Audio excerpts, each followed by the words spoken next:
Қалемдәшібіз, журналист Татарстанның Шуаш милли мәдәни автономиясы жетекшісі орынбасары Константин Малышевның бәхетле балачак елы ачалыхым деп аталған бірінші китабы нәшр етілді. Толырақ алдағы язмада.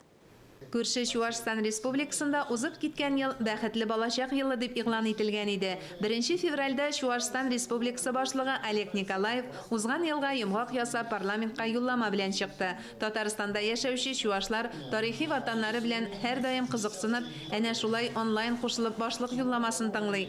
Укреплять инфраструктуру и материально-техническую базу. Юллама белән танышудан тыш Константин Малышевның Чувашстан китап нәшриятендә басылып чыккан «Ачалыхым», ягъни «Балачагым» дип аталган китабы тәкъдир ителде. Ул 29 хатирәне берләштерә.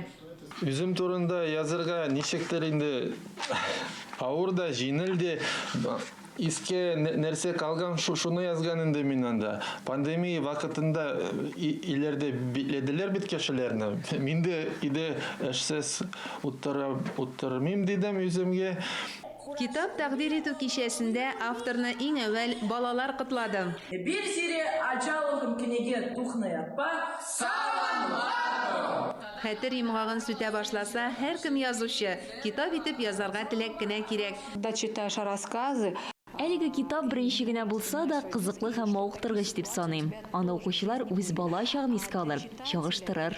Һәркемнең үз язмышы, язмыш балачактан башлана. Константин Малышевның да беренче китабы Буа районының халык телендә Төһриял дип йөртелгән авылларның берсе Быйырганда узган балачагына багышлана. Китапның татар һәм рус телләренә тәрҗемәсе дә әзерләнә. Мөршидә Җихан, Ирек Хәмидуллин, Татарстан яңалыклары.